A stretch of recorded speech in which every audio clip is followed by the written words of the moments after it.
Hi, welcome to Bookie. To unlock more world-class bestseller, please download our app. Just search for BOOKEY at Apple Store or Google Play. You will get 7 days free trial with more features. Today we will unlock the book The 7 Habits of Highly Effective People, Powerful Lessons in Personal Change. It's mainly about how to become a highly effective person and attain both success and happiness. Many of us have shared an experience of having so many things to do every day, and feeling that time is not enough. Despite working all day long and feeling exhausted at the end of the day, we can't seem to get all the work done. However, there are some people around us who barely work overtime, but still do a great job. They can even enjoy some leisure time. Why is that? Are they born with a higher IQ? The truth? This is because some of them have developed good habits of high effectiveness, which leads to a comfortable yet highly effective life. Perhaps you are wondering, what is high effectiveness? High effectiveness refers to the balance between production and production capacity, which is referred as the P and PC balance in this book. P stands for production, and PC stands for production capacity.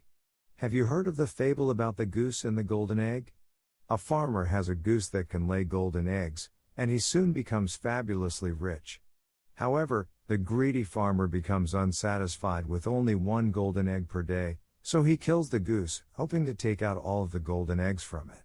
To his surprise, there are no golden eggs inside the goose. The goose is dead, so there's no way he can get another golden egg. The farmer has ruined everything for himself. In the above fable, what is produced is the golden eggs, and production capacity, namely the producing asset or capacity to produce, is the goose that lays golden eggs. If we focus on golden eggs and neglect the goose, we will lose both the goose and the eggs.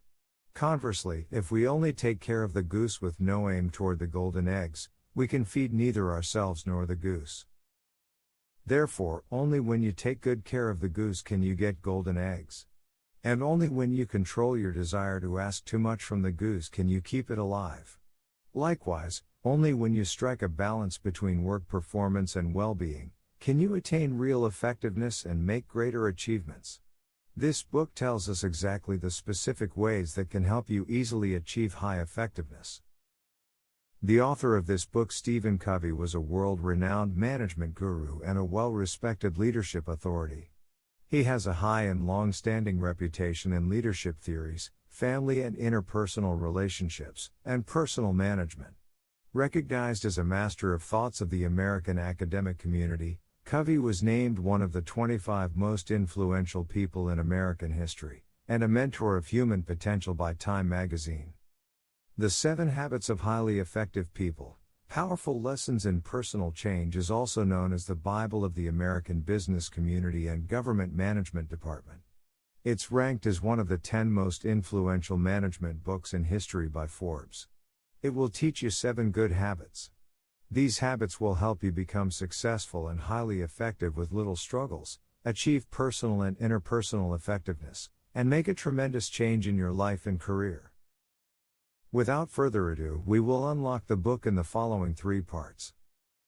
Part 1: How to improve personal effectiveness and achieve private victory. Part 2: How to improve interpersonal effectiveness and achieve public victory. Part 3: How to constantly renew and improve ourselves. Let's start with the first part. In order to improve personal effectiveness and achieve private victory, we need to develop 3 habits. Be proactive, begin with the end in mind, and put first things first. The first habit, being proactive, means to choose the way of responding to external material, psychological, and social stimuli according to our values.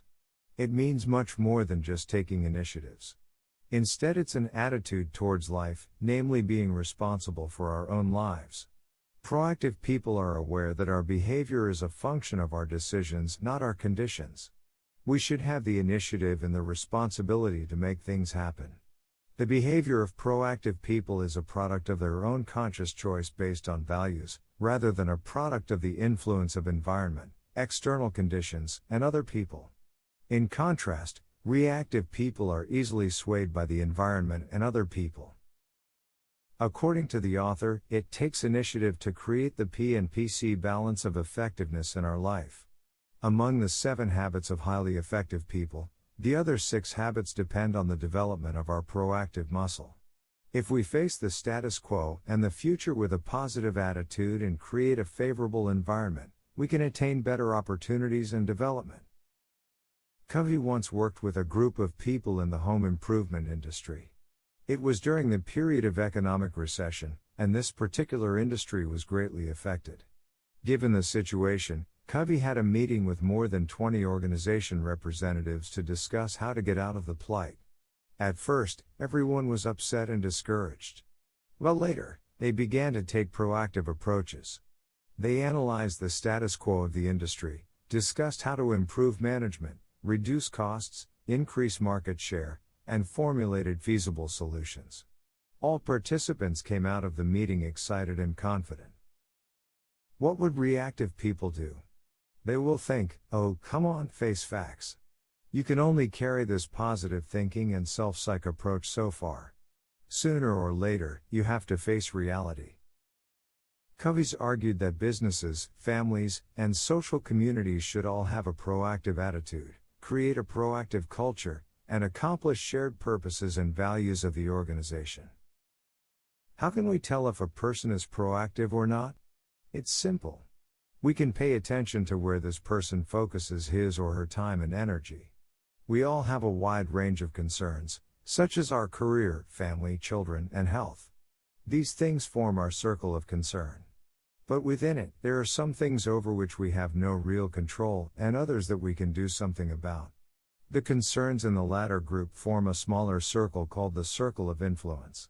This includes concerns like mastering a skill and building good interpersonal relationships. Proactive people focus their efforts on the circle of influence. They work on the things they can do something about.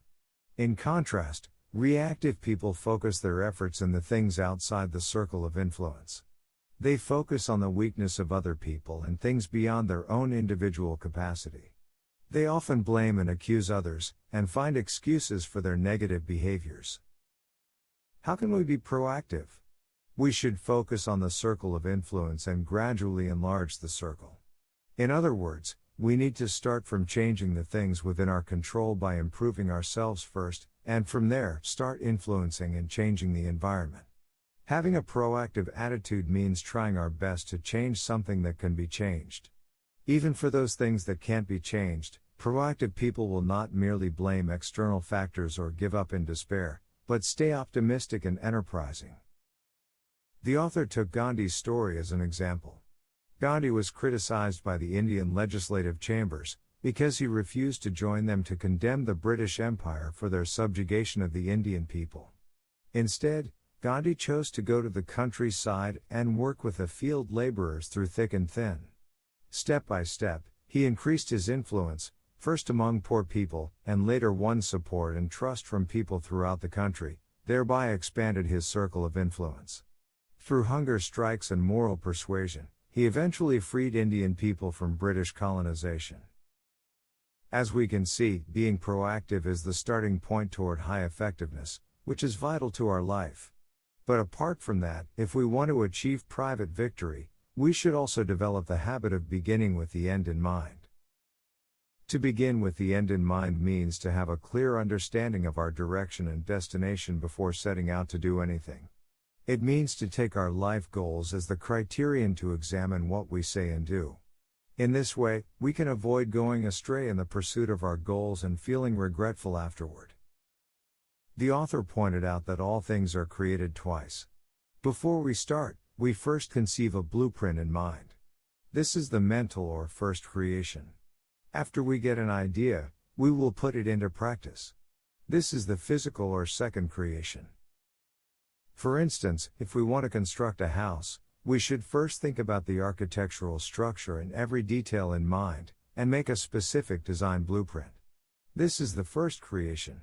Next, we can carry out the construction according to the blueprint and build the house. This is the second creation. The second habit of highly effective people, which is to begin with the end in mind, is about the first creation. It applies to many things, from planning our life to starting an enterprise to parenting. We should always set a goal first, so that we can keep marching forward and take the initiative to design or rewrite our life script. The same is true with parenting. If we want to raise self-disciplined and responsible children, we should keep this goal in mind on a daily basis, and never do something that undermines the children's self-discipline or self-esteem. Using clear directions and values as the blueprint, we can properly play our role as parents. Then, how can we determine our life goals and directions? Covey suggested that we should be principle-centered to find out our goals and directions. What are principles? Principles are universally applicable truths, such as gravity and the physical dimension. They are natural laws that cannot be ignored.